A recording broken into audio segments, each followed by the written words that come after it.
right, getting into my chair here. I apologize to everyone. So much going on behind the scenes during the breaks. People coming into the office. Mike Rivero with us for a little bit in the next hour. Then I'm going to launch into how they're demonizing the militia and everybody else. In fact, here's an example. Colorado GOP calls for an apology at Democratic office vandalism. Turns out someone who worked for the Democratic Party went and attacked the Democratic offices. I mean, I haven't seen a case where a political office gets vandalized or where a swastika gets painted on a door where it isn't someone doing it for attention, whether they're black or Jewish or the Democratic Party. I mean, this just doesn't exist.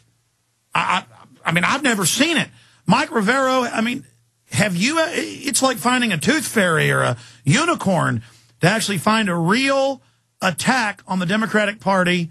Von Brun clearly was working for them. He'd been in federal custody and a mental institution for years with that other fake mental institution event with the dynamite he did at the Federal Reserve in '88.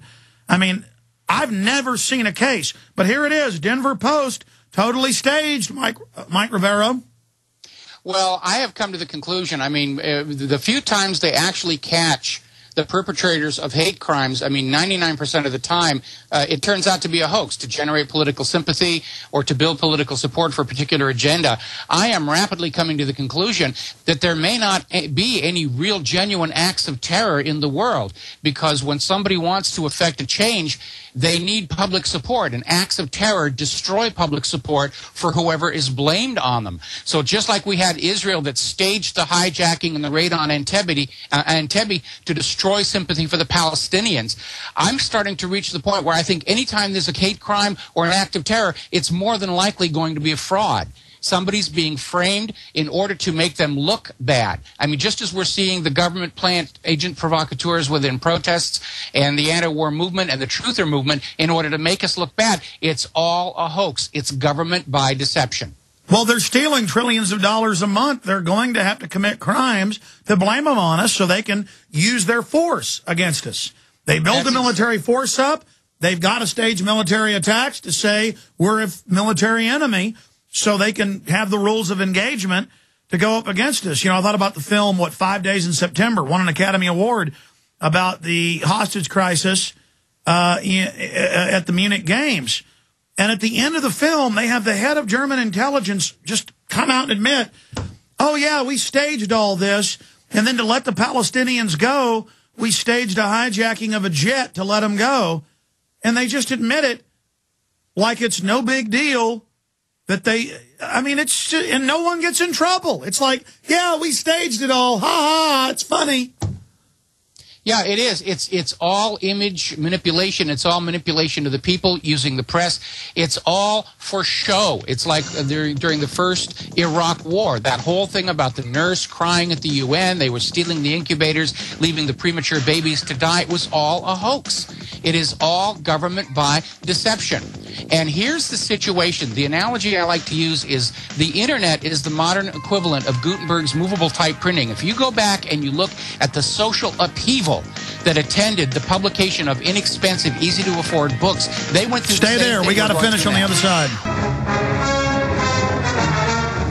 Mike Rivero will be with us for another 20 minutes. Then I'm going to play most of this 13-minute video, internal FBI training video, and how it ties in to the provocateurs, the police state, the Stasi tattletale system. That's coming up. We're continuing with your calls. Mike, you were trying to know about the Gutenberg printable type. They tried to suppress it 500 years ago. Didn't work. I would say the Internet's a bigger development from that. You know, we know what the NSA and DARPA said back in the 70s. They called it worldwide wiretap. www was the joke because they were going to track, trace, have global commerce controlled by it. And they're still using it as that double-edged sword overconfidently. We hope they continue to be overconfident so they don't shut it down too quickly because we know they're moving towards it regardless. But now they're starting to lose their arrogance, which means they're more on their game. That's dangerous. I like the arrogance. I like the imperial hubris. But you can speak to that. Well, basically, in a nutshell, they have discovered that there is simply too much going on the net. They can't track it all. They can't monitor it all. Yes, they could probably keep an eye on certain individuals like you or I, but they just can't keep track of everything going on. And their concern now is not with any one individual, because the anger and disenfranchisement with the American people has reached the point where the number of people who are unhappy with the government numbers in the hundreds of millions. They can't watch them all. They can't store it all. More importantly, they can't correlate the data. The analysis, the tools to analyze the intercepts and everything simply are not adequate to the task. It's like coming home and having 20,000 voicemails. Even the stuff that gets flagged per operative, it's in the tens of thousands. It's got to be, if you look at all the evidence. Now, I hope the establishment doesn't try to stage terror attacks or stage rioting, because I think it's just going to get out of control and the cops are just going to stand down. I think the cops more and more are on our side, Mike. I would tend to agree with you. That's the sense I'm getting from a lot of the reader emails here. The bottom line is I think everybody's getting disenfranchised with the federal government. They don't trust them. They don't know what's going on. They've seen too many double crosses. And I think one of the reasons the government is getting very nervous is they're no longer certain of being able to win a confrontation against the American people. I agree. Now, I have all these macho guys constantly on my website, guaranteed they're feds and provocateurs or they'd be arrested for what they're doing. The feds would send me a subpoena and, FBI would show up if they were real. Go, you're a wimp, Alex. You're not calling for violence. Is there something wrong with you? You're a bad guy. And you get that too. And these are total tough guy feds, or they're idiots being handled by the feds. And I'm not buying into their crap. I mean, here's the Denver Post with Democratic Party workers attacking their own facility to blame it on enemies of Obamacare. This is false flag terror. And I've got a whole stack here of mainstream news about all the neo-Nazis. Every group are feds. Southern Poverty Law Center running Elohim City in the white supremacist. Hal Turner, the top Nazi, a fed. I mean, you're just all feds. And we're going to expose you.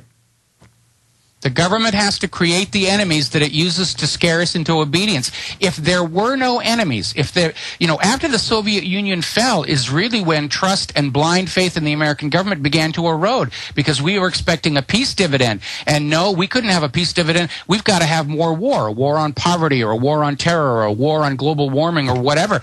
And those of us who've been around long enough and students of history understood that at the end of World War II, when we were expecting a peace dividend, that's when the Cold War against the commies was fanned up to keep the money flowing to the defense contractors, to keep up the fear, to keep us slaves to our fear, to benefit the government. Well, we're tired of being afraid. A government that uses fear to control its people, once the fear burns itself out, and fear is very exhausting, and we stop being afraid and we start thinking, it all starts unraveling. I personally think this process is well underway.